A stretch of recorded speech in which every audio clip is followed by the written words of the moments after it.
오늘은 4월 10일입니다. 1919년 오늘 중국 상하이의 한 건물 안에서 조용하지만 역사적인 일이 벌어졌어요. 총칼도 없었고 군대도 없었어요. 종이와 펜이 전부였어요. 그런데 그 자리에 모인 사람들이 한 일은 이겁니다. 나라를 만든 거예요. 빼앗긴 나라를 해외에서 문서로. 오늘은 대한민국 임시정원 이야기입니다. 들어보면 좀 낯선 이름이죠.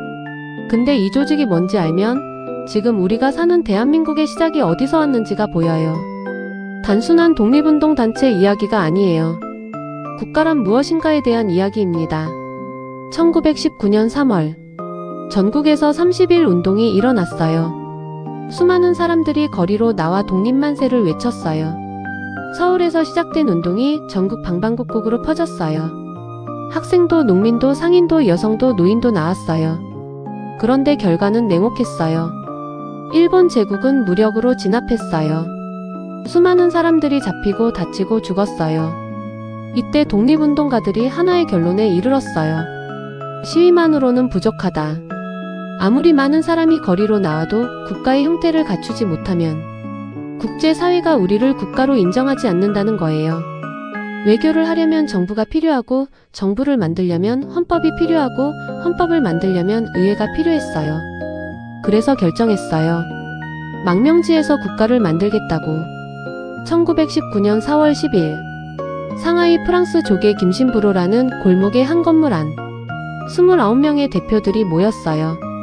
국내 만주, 연해주, 미주, 중국 각지에 흩어진 한인 사회를 대표하는 사람들이었어요. 밤새 회의를 했어요. 그리고 이 자리에서 두 가지 중요한 결정이 내려졌어요. 첫째, 임시정원을 만든다. 둘째, 나라 이름을 결정한다. 국호를 정하는 자리에서 흥미로운 논쟁이 벌어졌어요. 신서구라는 독립운동가가 이런 말을 했어요. 대안으로 망했으니 대안으로 흥하자. 일본의 나라를 빼앗기기 전 마지막 국호가 대한제국이었잖아요. 그 이름을 다시 쓰자는 거였어요. 그런데 여운형은 반대했어요. 망한 이름을 다시 쓸 필요가 없다고요. 결국 대한민국으로 결론이 났어요. 대한은 나라 이름을 되찾겠다는 의지, 민국은 왕이 아닌 국민의 나라라는 선언. 그리고 다음 날인 4월 11일 임시헌장이 제정됐어요. 대한민국 최초의 헌법이에요. 딱 10개 조항이었어요. 그 첫 번째 조항이 이거예요. 대한민국은 민주공화국이다. 이 말이 얼마나 파격적이었는지 생각해보세요. 수백 년간 왕이 다스리던 나라에서 처음으로 국민이 주인이라고 선언한 거예요. 1919년에요. 임시정원 이름이 좀 어렵죠. 쉽게 말하면 국회예요. 오늘날 대한민국 국회의 뿌리예요. 임시정원의 역할은 두 가지였어요. 첫째, 헌법과 법률을 만든다. 둘째, 정부를 구성한다. 즉 임시정원이 있어야 임시정부가 생길 수 있었어요. 의정원이 먼저고 정부가 그 다음이에요. 4월 11일 임시정원은 첫 번째 정부를 구성했어요.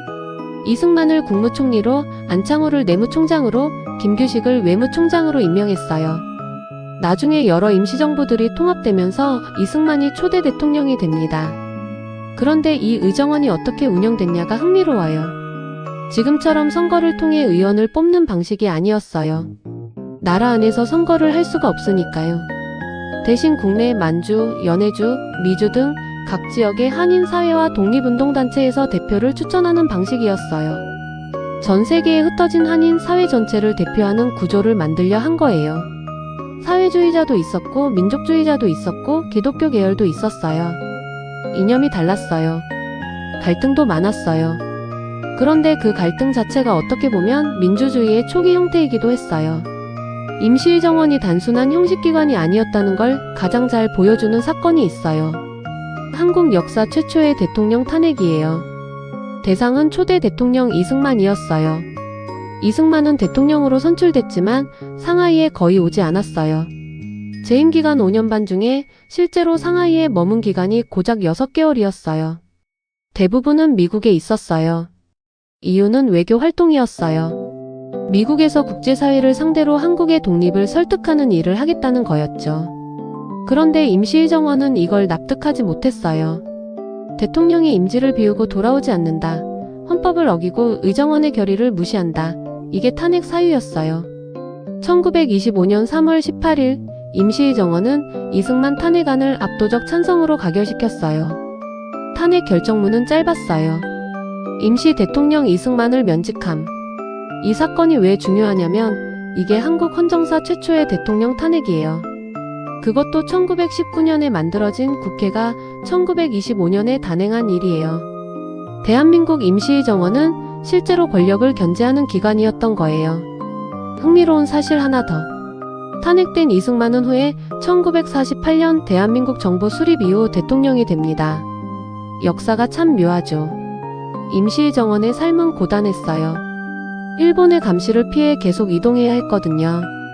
상하이에서 시작했지만 1932년 윤봉길 의거 이후 일본의 압박이 거세지면서 항저우로 다시 창사로, 광저우로, 류저우로 결국 충칭으로 이동했어요. 거의 20년 가까이 중국 각지를 떠돌았어요. 회의 장소는 자주 바뀌었어요.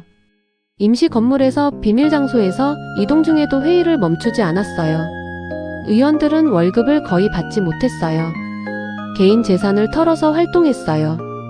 자금이 너무 부족해서 의원 정원을 채우기도 어려운 때도 있었어요. 그런데 회의를 멈추지 않았어요. 1930년대 들어 임시정부가 다시 힘을 얻기 시작하는 계기가 있어요. 1932년 윤봉길이 상하이 훈커우 공원에서 폭탄을 던지는 의거가 있었고 이를 계기로 중국 국민당 정부가 임시정부를 본격 지원하기 시작했어요. 임시의 정원도 다시 활기를 찾았어요. 1945년 8월 15일 광복이 됐어요. 그리고 임시의 정원의 역사도 사실상 막을 내렸어요. 1948년 대한민국 정부가 공식적으로 수립됐어요. 그러면 대한민국의 역사는 1948년부터 시작한 걸까요? 아니에요.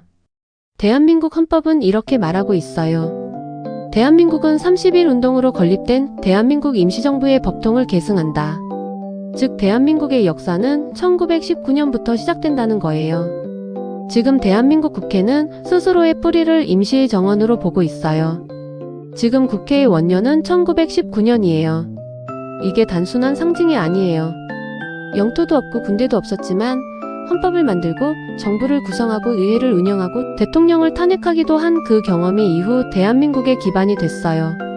저는 이 이야기를 정리하면서 한 가지가 계속 머릿속에 맴돌았어요. 나라를 빼앗겼어요.